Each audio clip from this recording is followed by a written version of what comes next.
ఈ దేశం గర్వించదగ్గ నాయకుడు ఎన్టీఆర్.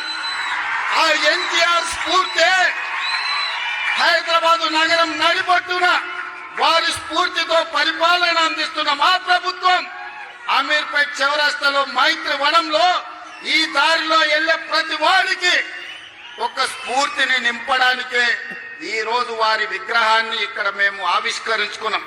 ఇది విగ్రహం కాదు, ఇది ఒక స్ఫూర్తి, ఇది ఒక గొప్ప అనుభూతి. ఒక ముఖ్యమంత్రిగా ఎన్టీఆర్ విగ్రహాన్ని ఎవరు ఎలాంటి విమర్శలు చేసినా నేను జడవదలుచుకోలేదు.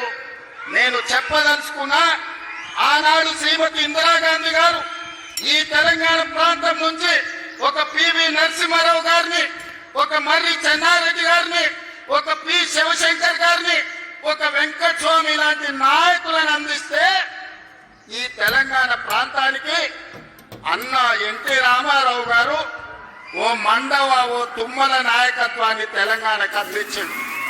ఓ మాధవరెడ్డి, ఓ జానారెడ్డి నాయకత్వాన్ని అందించాడు. ఓ దేవేందర్ గౌడ్ నాయకత్వాన్ని అందించాడు. ఓ కళ్యాణ్ శ్రీహరి, ఒక మోత్కుపల్లి నరసింహుల లాంటి నాయకులను ఈ తెలంగాణకు అందించాడు.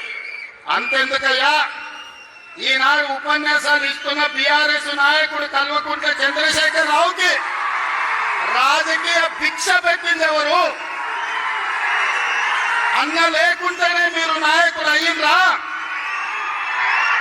అన్న నీడను బతికిన మీరు అన్నగారి గురించి తక్కువ చేసి మాట్లాడు మీకు మంచిదా? వారే కాదు, వారి పేరు పెట్టుకున్న వాళ్ళు కూడా ఈరోజు నాయకులుగా చలామణి అవుతున్నారు. ఈనాడు 3,24,00,000 మంది సన్న బియ్యం ప్రతి పేదవాడు దళిత వాడలో అన్నం తింటున్నాడంటే, సంటి పిల్లలకు బుక్కెడు పువ్వు తినిపిస్తున్నారంటే ఆ స్ఫూర్తి వెనకాల అన్న 2 రూపాయల కిలో బియ్యం పథకం ఉన్నదని నేను ఈ రోజు చెప్పదలుచుకున్నా. గుడ్డ నీడాన్ని ఆలోచన చేసిందో ఆ స్ఫూర్తి ఈనాడు మా ప్రభుత్వంలో అమలు చేస్తున్న సంక్షేమ పథకాలలో కనిపిస్తున్నా. ఆనాడు ఎస్సీల కోసం, ఎస్టీల కోసం, మైనారిటీల కోసం అమ్మ ఇందిరమ్మ పాటుపడితే బలహీన వర్గాల కోసం అన్న ఎన్టీఆర్ పాటుపడ్డాడు. ఇవాళ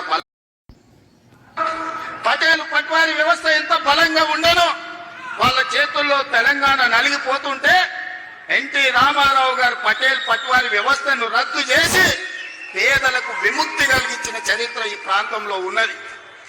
ఆనాడు ఇందిరాగాంధీ గారు సాయుధ రైతాంగ పోరాటాన్ని స్ఫూర్తిగా తీసుకొని ఈరోజు ఇందిరమ్మ ఆశీర్వాదం, అన్న ఎన్టీఆర్ స్ఫూర్తి ఈ రోజు మా ప్రజా పాలనలో కనిపిస్తుంది, మా ప్రభుత్వంలో కనిపిస్తుంది, మా నిర్ణయాలలో కనిపిస్తుంది. అందుకే ఇందిరమ్మ మాకు ఎంత ముఖ్యమో ఎన్టీఆర్ కూడా అంతే ముఖ్యం. ఇందిరమ్మ వాళ్ళిద్దరి ఉచిత ప్రయాణమే కాదు, ఆర్టీసీ 1000 బస్సులు ఆడబిడ్డలను యజమానులను చేసి ఈ రోజు వాళ్ళని వ్యాపారాలలో రాణించే విధంగా చేసినాం. ఆనాడు అన్న ఆడబిడ్డలకు ఏ విధంగా ఆస్తిలో హక్కిచ్చుడో ఈనాడు 1,00,00,000 మంది ఆడబిడ్డల్ని కోటీశ్వరులను చెయ్యాలన్న లక్ష్యంతోనే మా ప్రజాపాలన